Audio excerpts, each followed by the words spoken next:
Hello everybody, स्वागत है आप लोगों का एग्जाम कार्ड लाइव पर। आज की इस क्लास में हम लोग करने वाले हैं फिजिक्स का मॉक टेस्ट नंबर 10। ओके, पिछले 9 मॉक टेस्ट अगर आप लोगों ने अभी तक नहीं देखे हैं तो उसका लिंक आप लोगों को डिस्क्रिप्शन में मिल जाएगा, जाके आप लोग देख सकते हो। ओके, चलिए स्टार्ट करते हैं इस मॉक टेस्ट को। तो आउट ऑफ 25 इस मॉक टेस्ट में आप लोगों का कितना स्कोर आई आप लोगों को मुझे कमेंट बॉक्स में बताना। और पहला क्वेश्चन आप लोगों का स्क्रीन पर आ चुका है। Bullet is fired from a rifle, the rifle recoils freely, then the kinetic energy of the rifle. तो इस राइफल की जो काइनेटिक एनर्जी होगी वो कितनी होगी, गति ऊर्जा कितनी होगी। अब अगर हम लोग बात कर रहे हैं, जब आप लोग की एक राइफल से बुलेट निकलती है तो इधर क्या होता है, आप लोग का कंजर्वेशन ऑफ मोमेंटम होता है। ये तो आप लोगों ने आई होप पढ़ रखा होगा। ठीक है, मतलब m1v1 इक्वल टू क्या आ जाएगा, m2v2 के इक्वल। अब हमें निकालना क्या है, काइनेटिक एनर्जी। काइनेटिक एनर्जी का फॉर्मूला होता है p² / 2m के इक्वल। मतलब काइनेटिक एनर्जी इनवर्सली प्रोपोर्शनल हो जाएगी किसके, मास के। तो इधर से हम लोग को क्या पता चल गया कि जो जिसका मास ज्यादा होगा और ऑटोमेटिकली उसकी काइनेटिक एनर्जी कम होगी, और जिसका मास कम होगा उसकी काइनेटिक एनर्जी ज्यादा होगी। तो अगर हम लोग इस केस में बात करते हैं तो राइफल की जो काइनेटिक एनर्जी है के ई, वो क्या होगी आप लोग की मिनिमम होने वाली है। ठीक है, एंड अगर हम लोग बात कर रहे हैं बुलेट की जो काइनेटिक एनर्जी होगी वो क्या होने वाली है, इधर मैक्सिमम होने वाली है इन कंपैरिजन टू राइफल। ठीक है, मतलब बोल सकते हो कि kinetic energy of rifle is less than kinetic energy of bullet. अब कैसे इसे पता लगाएं, देखो प्रैक्टिकली भी समझो। अब आप लोगों को पता है, कोई भी राइफल आप लोगों ने कभी चलती हुई देखी होगी, तो जब भी उसमें से गोली दागी जाती है आप लोग की, तो देखो गोली की जो स्पीड होती है लाइक 20 मीटर पर सेकंड, 40 मीटर, 60 मीटर, इस टाइप से होती है। और वहीं अगर हम लोग बात करते हैं, जो बंदा राइफल चला रहा होता है उसे हल्का सा धक्का लगता है पीछे। ऐसा तो नहीं है कि वो भी 40 मीटर की स्पीड से पीछे उड़ जाए। ठीक है, वो तो पॉसिबल नहीं होता आप लोगों का। समझ आया कि नहीं? तो ऐसे भी आप लोग पता लगा सकते हो। बाकी आप लोग को थियोरेटिकली भी मैंने आप लोगों को बता दिया। ठीक है, तो आंसर क्या हो जाएगा आप लोग का, the kinetic energy of rifle is less than that of the bullet. गोली की तुलना में कम होगी। ठीक है, चलिए अगले क्वेश्चन पे बढ़ने से पहले हम लोग बात करेंगे एयरफोर्स अग्निवीर बुक्स के बारे में। ठीक है, इसमें ये आप लोग की जो पहली बुक है, इसमें 22 मॉक टेस्ट आप लोग को मिलेंगे। ये एक्स ग्रुप के लिए होने वाली है। इसमें 40 मॉक टेस्ट मिलेंगे, ये आप लोग की वाई ग्रुप के लिए होने वाली है। और ये आप लोग को एक कंप्लीट गाइड है फॉर वाई ग्रुप, इसको आप लोग बाई कर सकते हो। जो बाई की प्रिपरेशन कर रहे हैं ये दोनों बुक को बाई कर सकते हो, एक्स की कर रहे हैं वो इस बुक को बाई कर सकते हो। आप लोग इस बुक को जो है एग्जाम कार्ड की ऑफिशियल वेबसाइट से जाके बाय कर सकते हो। या फिर आप लोग चाहते हो कि जो एक्स ग्रुप वाले स्टूडेंट है या वाई ग्रुप वाले स्टूडेंट है जो बुक में मॉक टेस्ट दे रखे हैं उन्हें ऑनलाइन देना चाहते हो, तो आप लोग ऑनलाइन भी दे सकते हो examcard.in पर। ठीक है, आप लोगों के जो बाई ग्रुप के मॉक टेस्ट रहेंगे वो हिंदी में मिलने वाले हैं, और एक्स ग्रुप वाले हिंदी और इंग्लिश दोनों में मिलने वाले हैं। चलो बढ़ते हैं सेकंड क्वेश्चन पे। तो सेकंड क्वेश्चन क्या दे रखा है हम लोगों को, the temperature can be expressed as the derived quantity in term of the following. ठीक है, तो क्या बोला गया है कि जो आप लोग का तापमान है, टेम्परेचर है, ठीक है, ड्राइव्ड क्वांटिटी के जरिए हम लोग जो है लिख सकते हैं। तो किस क्वांटिटी के जरिए लिख सकते हैं, जैसा कि मास को, सॉरी फोर्स है हम लोग का, तो फोर्स को हम लोग क्या लिखते हैं, मास इनटू एक्सेलरेशन। या फिर एक्सेलरेशन को भी चेंज करते हैं तो मास इनटू लेंथ, और डिवाइड में हम लोग t² लिखते हैं।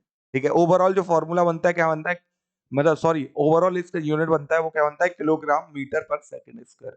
तो हम लोग कैसे लिख पा रहे हैं, किसके टर्म्स में लिख पा रहे हैं, लेंथ के टर्म में, मास के टर्म में, टाइम के टर्म में। समझ आया कि नहीं? अब अगर हम लोग बात करते हैं, 7 आप लोग की फंडामेंटल यूनिट्स होती हैं, और उन 7 फंडामेंटल यूनिट में एक टेम्परेचर भी है। तो क्या हम लोग टेम्परेचर को एज अ ड्राइव्ड यूनिट लिख सकते हैं? पॉसिबल ही नहीं है। तापमान को हम लोग ड्राइव्ड यूनिट नहीं लिख सकते। तो आंसर क्या हो जाएगा, नन ऑफ दिस। अब कमेंट बॉक्स में मुझे ये बताओ, देखो टेम्परेचर एक आप लोग का फंडामेंटल हो गया, लेंथ और मास और टाइम हो गया, तो 4 तो मैंने बता दिया आप लोगों को। तो बाकी बची हुई जो 3 है वो आप लोगों को बतानी है मुझे, क्योंकि सातों को याद करके जाना, क्योंकि पूछ लिया जाता है। इससे पिछली बार जो पेपर हुआ था उसमें आप लोगों को टाइम पूछा गया था। ठीक है, बोला गया था इसमें से कौन सी जो है फंडामेंटल क्वांटिटी है। आप लोग को सेकंड गिवन था या टाइम गिवन दे दें आप लोगों को, ठीक है, आप लोग लगा सकते हो। ओके, चलिए क्वेश्चन क्या दे रखा है आप लोग को, 22 एनी मतलब नियोन दे रखा है आप लोग को एक nucleus, after absorbing energy, energy को एब्जॉर्ब करने के बाद डिके होता है, वो टूटता है 2 अल्फा पार्टिकल में एक अननोन न्यूक्लियस में। तो बताओ वो अननोन जो न्यूक्लियस है वो क्या होगा। अब अगर हम लोग बात कर रहे हैं नियोन की, तो इसका एटॉमिक नंबर कितना होता है, 10। किस किस में टूट रहा है आप लोग का, 2 अल्फा पार्टिकल, बोले तो 2He4 प्लस 2He4। एक अल्फा पार्टिकल हीलियम से ही तो बनता है, ठीक है, मिलकर बनता है। ठीक है, अब क्या बचेगा आप लोगों का, एक x जो कि अननोन न्यूक्लियस है आप लोग का। अब इधर देखूं तो 10 इसका एटॉमिक नंबर है और इनके एटॉमिक नंबर जोड़े तो 4 बैठ रहे हैं, तो बचा कितना एटॉमिक नंबर मेरे पास 6। कोई दिक्कत? अब इधर आप लोग देखोगे कि 22 का एटॉमिक मास है और इधर हम लोग ने 8 एटॉमिक मास तो ले लिए, मतलब 22 में से 8 हटाओगे तो कितना बचेगा, फटाफट कमेंट बॉक्स में बताओ कितना बचने वाला है आप लोग का? 14 बचने वाला है। अब सिंपल सी बात है, एटॉमिक नंबर 6 इन चारों में से किसका है? नाइट्रोजन, कार्बन, बोरोन और ऑक्सीजन में केवल किसका है? कार्बन का। तो आंसर क्या हो जाएगा आप लोग का? आंसर करेक्ट हो जाएगा कार्बन। जो अननोन न्यूक्लियस आप लोग का होगा वो एक कार्बन होगा, कार्बन एटम होगा या कार्बन न्यूक्लियस होगा। ठीक है, चलिए फोर्थ वाला क्वेश्चन आप लोग का स्क्रीन पर आ चुका है। If the energy of photon is increased by a factor of 4, मतलब अगर हम लोग जो है एनर्जी, जो फोटोन की एनर्जी है उसको 4 के फैक्टर से बढ़ा देते हैं या फिर 4 टाइम्स कर देते हैं उसकी एनर्जी को, तो मोमेंटम कितना होगा? अब आप लोगों को पता है जो एनर्जी होती है फोटोन की वो एससी अपॉन लैम्डा होती है। आई होप आप लोगों ने पढ़ रखा होगा। बट अगर हम लोग वही बात करते हैं कि लैम्डा किसके बराबर होता है आप लोग का? एच अपॉन पी के बराबर होता है। ये भी आप लोगों ने पढ़ रखा होगा। तो S C upon H upon P, P आप लोग का ऊपर पहुंच के इससे ये कट गया, तो क्या आ गया? सीपी के बराबर। मतलब जो काइन आप लोग का एनर्जी होगी फोटोन की वो डायरेक्टली प्रोपोर्शनल है उसके मोमेंटम के। तो अगर मैं एनर्जी को 4 गुना करूंगा तो उसका मोमेंटम सब में कितना हो जाएगा? वो भी तो 4 गुना हो जाएगा ना। तो आंसर क्या आ गया? Increase by a factor of 4। Okay, चलिए फिफ्थ वाला क्वेश्चन आप लोग का स्क्रीन पर आ चुका है। 36 ohm galvanometer is shunted by a resistance of 4 ohm. ठीक है, एक 36 ओम का गैल्वेनोमीटर को शंट किया गया एक रेजिस्टेंस ऑफ 4 ओम के साथ और बोला गया है the percentage of the total current. जो टोटल करंट है उसका हम लोग को परसेंटेज बताना है, जो कि आप लोग का पास हो रहा है किससे? गैल्वेनोमीटर से।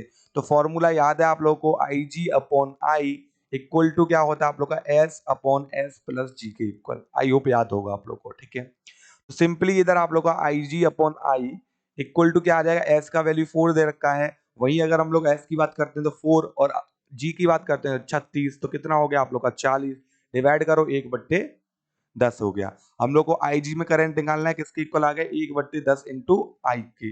ठीक है, माना के लेट किया हम लोगों ने, जो आई था टोटल करंट था वो 100% था, तो आईजी में कितना परसेंट करंट बह रहा होगा? तो 100 अपॉन कितना आ जाएगा? 10। आंसर आ गया आप लोग का 10% के इक्वल। जो आप लोग का गैल्वेनोमीटर में करंट पास होगा वो 10% होगा टोटल करंट के। ठीक है, तो आंसर क्या हो गया आप लोग का? सी ऑप्शन करेक्ट होने वाला है इधर। चलिए बढ़ते हैं अगले क्वेश्चन पर। क्या बोला गया है? Compare to a burn due to a water at 100 degree Celsius a burn due to a steam at 100 degree Celsius. मतलब क्या बोला गया है आप लोगों का?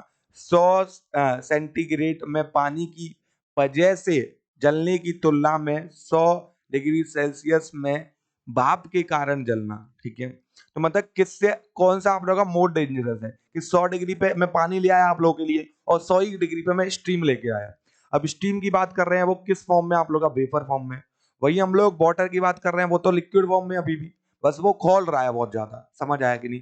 अब आप लोगों ने देखा होगा कभी आप लोग किचन वगैरह में गए हो, आई होप। ठीक है, तो उधर आप लोग जो है वो देखा होगा आप लोगों ने कुकर। ठीक है, आई होप आप लोगों ने किचन में कुकर देखा होगा। उसका जैसे आप लोग ढक्कन हटाते हो तो भाप निकलती है ऊपर, तो उसमें भाप में अगर आप लोग गलती से हाथ दे देते हो तो आप लोग को बहुत ज्यादा दर्द होता है। वहीं अगर हम लोग वाटर की बात करते हैं तो वाटर में जब हम लोग हाथ देते हैं तो उसमें दर्द इतना नहीं होता।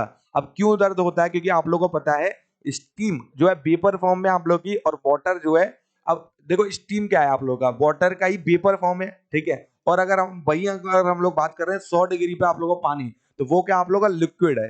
ठीक है, वाटर है वो लिक्विड ही फॉर्म में। ठीक है, तो समझ आया कि नहीं? तो आंसर क्या होने वाला है हम लोग का? आंसर जो है ये ऑप्शन करेक्ट हो जाएगा, मोर डेंजरस, अधिक खतरनाक होता है। एक और एक्सप्लेनेशन आप लोग जान सकते हो कि जो आप लोग का स्टीम है, ठीक है, उसमें आप लोग का जो हीट जो है प्रेजेंट होती है एज अ लेटेंट हीट होती है, लेटेंट हीट ऑफ वेपराइजेशन। ठीक है, वहीं अगर हम लोग बात करते हैं वाटर की लिक्विड फॉर्म में 100 डिग्री पर, तो इसमें जो हीट प्रेजेंट होती है वो स्पेसिफिक हीट प्रेजेंट होती है। अब आप लोगों को पता है कि लेटेंट हीट ऑफ वेपराइजेशन ज्यादा होती है स्पेसिफिक हीट से, तो इसलिए आप लोगों का जो है आंसर ए करेक्ट होने वाला है। ठीक है, इसमें देखो ज्यादा एक्सप्लेनेशन नहीं चाहिए, सिंपली अगर क्वेश्चन आता है आप लोग को, ठीक है, तो आप लोग लगा दोगे कि स्टीम से आप लोग को जो है ज्यादा डेंजरस रहेगा जलना, कंपेयर करें हम लोग वाटर से। ठीक है, चलो सेवेंथ वाला क्वेश्चन आप लोग का स्क्रीन पर आ चुका है। 1 नैनोमीटर इज इक्विवेलेंट, 1 नैनोमीटर किसके समान होता है? ठीक है। तो 1 नैनोमीटर की जब हम लोग बात कर रहे हैं 1 nm की बात कर रहे हैं, तो नैनो में कितना होता है 10⁻⁹ मीटर के इक्वल। कोई दिक्कत? अब देखो इधर मीटर में कोई ऑप्शन नहीं दे रखा, आप लोगों ने आंसर निकाल दिया 10⁻⁹ और सी लगाया है कोई, ठीक है। उधर आप लोग की गलती हो जाएगी। मीटर को सेंटीमीटर में चेंज करते तो क्या करते हैं मल्टीप्लाई बाय अंडर मतलब मल्टीप्लाई बाय 10⁻², सेंटीमीटर में अब हो गया। अब आंसर क्या आ जाएगा 10⁻⁷। अब ये क्वेश्चन इसलिए रखा गया था सो दैट आप लोग मिस्टेक ना करो अगर पेपर में इस टाइप का क्वेश्चन बन जाए तो, ठीक है। क्योंकि एग्जामिनर अब खेलने लग चुका है आप लोगों की फीलिंगों के साथ, क्योंकि यार क्वेश्चन अब वो कितने ही दें, कुछ ना कुछ क्वेश्चन उन लोगों को थोड़े बहुत तो चेंज करने पड़ेंगे, ठीक है। चलो 8th क्वेश्चन की बात करते हैं। When the body has the same temperature as dot of surrounding. देखो ये बॉडी हम लोगों ने ए ले ली, ये हम लोग की सराउंडिंग है, ठीक है। जो सराउंडिंग का टेम्परेचर है वही बॉडी का टेम्परेचर है। अब आप लोगों को पता है जो बॉडी है वो सराउंडिंग से जब टेम्परेचर लेती है सेम टाइम वो सराउंडिंग को टेम्परेचर देती भी है। समझ आया कि नहीं? जितना अब अगर हम लोग इस कंडीशन में बात कर रहे हैं तो टेम्परेचर आप लोग का बॉडी का भी सेम है और सराउंडिंग का भी सेम है। ये तो मैंने बता दिया कि आप लोग की कोई भी बॉडी अगर सराउंडिंग से टेम्परेचर ले रही है तो सराउंडिंग को कुछ टेम्परेचर दे भी रही होगी। बट इस कंडीशन में आप लोग का सराउंडिंग और बॉडी का दोनों का टेम्परेचर सेम है, तो जितना टेम्परेचर बॉडी सराउंडिंग से लेगी उतना ही टेम्परेचर बॉडी सराउंडिंग को देने वाली है, रेडिएट करने वाली है। समझ आया कि नहीं? तो अब ऑप्शन हम लोग ढूंढ लेते हैं किसमें इक्वल दे रखा है। तो अगर हम लोग ऑप्शन बी की बात करते हैं तो इसमें क्या दे रखा है देखो, it radiates the same quantity of heat as it observes, ठीक है। जितना वो लेगा उतना ही देगा अगर सेम टेम्परेचर है तो, ठीक है। चलिए 9th वाला क्वेश्चन आप लोग का स्क्रीन पर आ चुका है। Which of the following relation is correct. इसमें से कौन सा रिलेशन आप लोग का सही होगा? तो पहला आप लोग को ऑप्शन दे रखा है, दूसरा दे रखा है, तीसरा और चौथा दे रखा है। आंसर बता दो। अब आप लोग को पता है आई इक्वल टू क्या होता है, N E A B D के इक्वल, ठीक है। बी डी क्या है आप लोग का ड्रिफ्ट वेलोसिटी। अगर ड्रिफ्ट वेलोसिटी निकालना चाहूँ तो आई अपॉन एन ई ए के इक्वल हो जाएगा। कोई दिक्कत? तो इधर अगर मैं देख रहा हूँ ये भी मेरे को ऑप्शन दिख रहा है और ये भी मेरे को ऑप्शन दिख रहा है, तो सी ऑप्शन जो है करेक्ट होने वाला है, ठीक है। चलिए अब बात करते हैं हम लोग 10th क्वेश्चन की, स्पेसिफिक हीट ऑफ वाटर। अभी हम लोग बात कर रहे थे स्पेसिफिक हीट ऑफ वाटर की, ठीक है। तो विशिष्ट ऊष्मा जो होती है पानी की वो कितनी होती है आप लोग की 1 कैलोरी ग्राम इंटू सेल्सियस के इक्वल, ठीक है। तो ए ऑप्शन जो है हम लोग का इधर करेक्ट हो जाएगा। चलिए बात करते हैं 11th वाले क्वेश्चन की। क्या बोला गया, as the temperature increases the density of water. अगर हम लोग जो है तापमान को बढ़ाते हैं तो जो घनत्व होगा आप लोगों का वो कितना हो जाएगा पानी का ताप बढ़ाने पर, ठीक है। तो आप लोगों को पता है कि वाटर जो है प्रॉपर्टी शो करता है। अगर मैं ताप बढ़ाता हूं, कब? जब 0 डिग्री से 4 डिग्री तक ताप बढ़ाता हूं तो क्या करता है वाटर अपना डेंसिटी बढ़ाने लगता है। और जैसे मैं 4 डिग्री से आगे निकलता हूं फिर डेंसिटी वाटर की क्या होने लगती है आप लोग की, डिक्रीज होने लगती है। तो आंसर क्या हो जाएगा आप लोग का, increases from 0 to 4 degree Celsius, after that decreases, ठीक है। चलिए बाबू 12th वाला क्वेश्चन करते हैं। When the light passes from one medium to another medium which is unchange. Question के जो ऑप्शंस है एक बार चेक करना उसके बाद आंसर लगाना। मैंने बोला था जो 10th वाला मॉक टेस्ट होगा एक अच्छा लेवल का मॉक टेस्ट आप लोगों को मिलने वाला है। आप लोगों का लेवल अप किया जाएगा, क्वेश्चनों को घुमाया जाएगा। समझ आया कि नहीं? देखो तो पहला ऑप्शन दे रखा है वेवलेंथ। आप लोगों को पता है जब भी आप लोग की लाइट रे एक मीडियम से दूसरे मीडियम में जाती है तो वेवलेंथ आप लोग की चेंज होती है, वेलोसिटी चेंज होती है। तो उपरोक्त तो दोनों तो कैसे भी नहीं होंगे। बचा कौन सा, नन ऑफ दिस। क्या चेंज नहीं होता आप लोग का, फ्रीक्वेंसी, जो कि गिवन ही नहीं था हम लोगों को। समझ आया कि नहीं? तो क्वेश्चन को अच्छे से आप लोग को पढ़ना है, क्या परिवर्तित नहीं होता। हो सकता है जल्दबाजी में आप लोग चेंज पढ़ लो और बहुत लगा आते, ठीक है। चलिए बात करते हैं 13 वाले क्वेश्चन की। If the unit of force and length become 4 times, तो यूनिट आप लोग का फोर्स और लेंथ का उसको 4 गुना कर देते हैं, यूनिट ऑफ एनर्जी क्या होगी आप लोग की। अब बताए एनर्जी W इक्वल टू क्या होता है, F डॉट S के इक्वल। अब आप लोग का फोर्स का जो यूनिट है वो 4 गुना कर दिया, आप लोग का डिस्टेंस का जो यूनिट है या फिर लेंथ का जो यूनिट है या डिस्प्लेसमेंट का जो यूनिट है उसको भी 4 गुना कर दिया। क्या आ जाएगा आप लोगों का जो यूनिट है किसका, एनर्जी का, वो 16 गुना होने वाला है, ठीक है, 16 टाइम। चलिए दोस्तों 14 वाले क्वेश्चन में बढ़ते हैं। क्या बोला है, which principle does Kirchhoff's law follow. तो कौन सा प्रिंसिपल किरचॉफ लॉ फॉलो करता है। अब आप लोगों को पता है पहले लॉ की जब हम लोग बात करते हैं तो इसमें क्या होता है आप लोग का, चार्ज का कंजर्वेशन होता है। वहीं अगर हम लोग दूसरे लॉ की बात करते हैं इसमें एनर्जी का संरक्षण होता है। समझ आया कि नहीं, एनर्जी का कंजर्वेशन होता है। तो बात करें हम लोग which principle does Kirchhoff's law follow, तो आप लोग का energy conservation and charge conservation. ठीक है, first law follow charge conservation, second law follow energy conservation.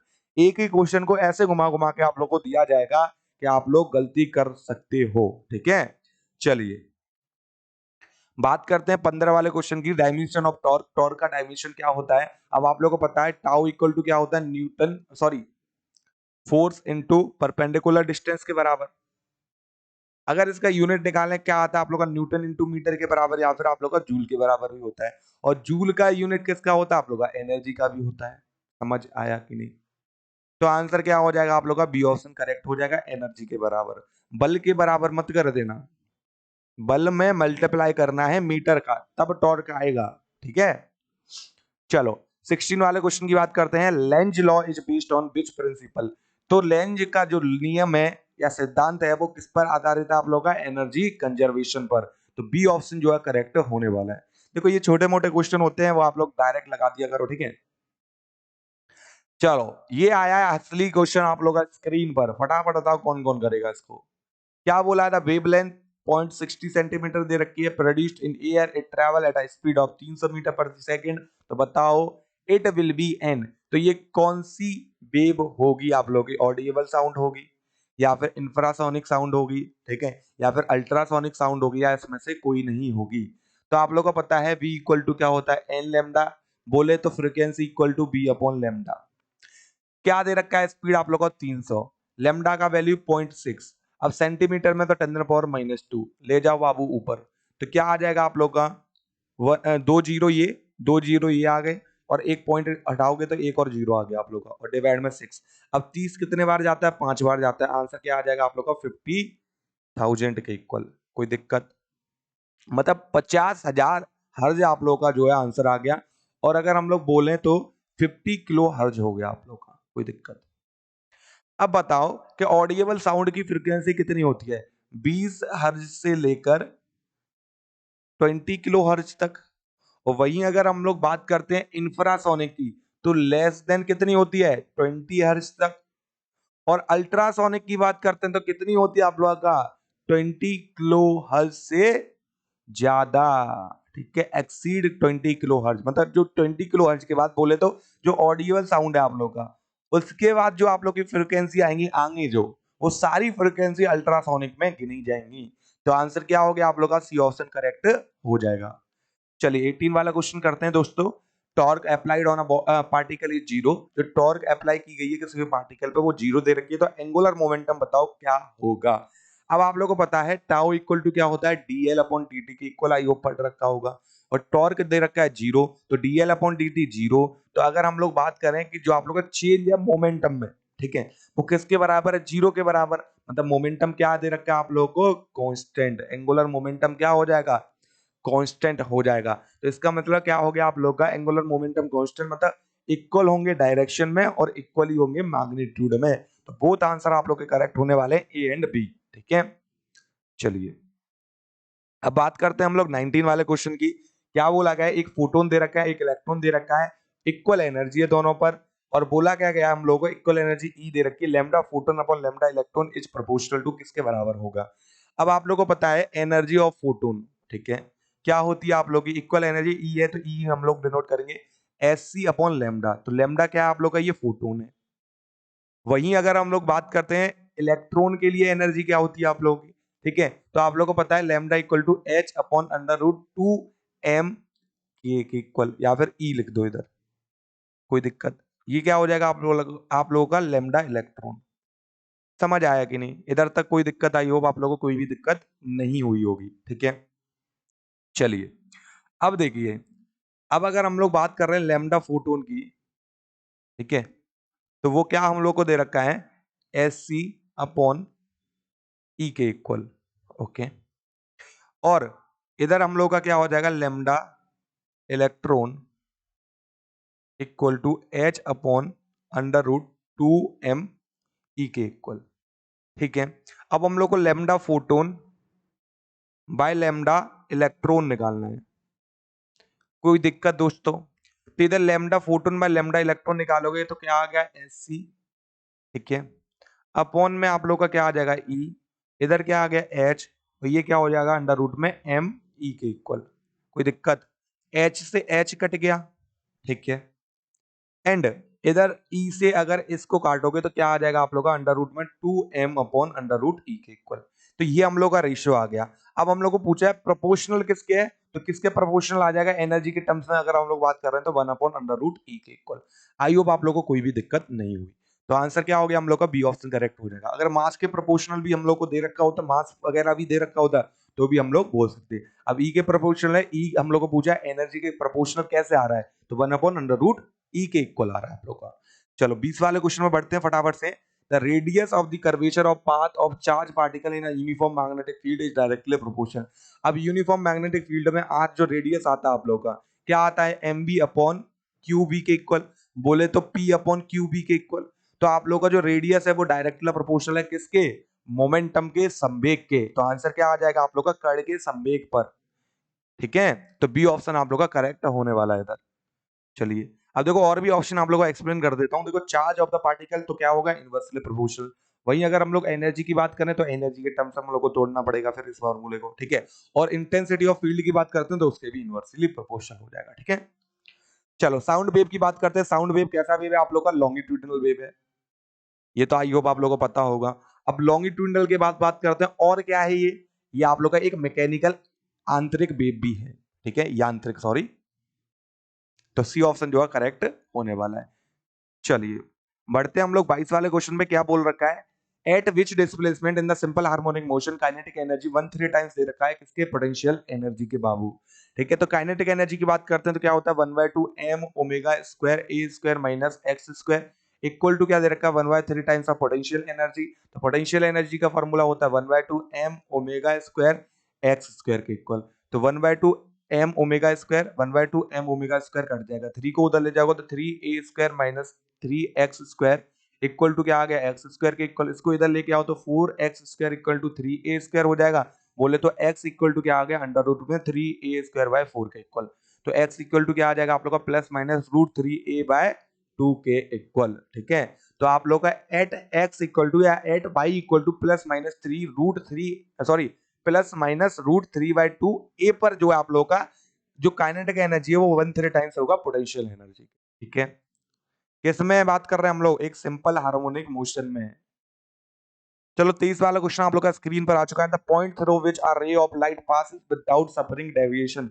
वो पॉइंट बताओ जिस पॉइंट से आप लोग का रे ऑफ लाइट पास हो जाता है, कोई भी डेविएशन नहीं होता।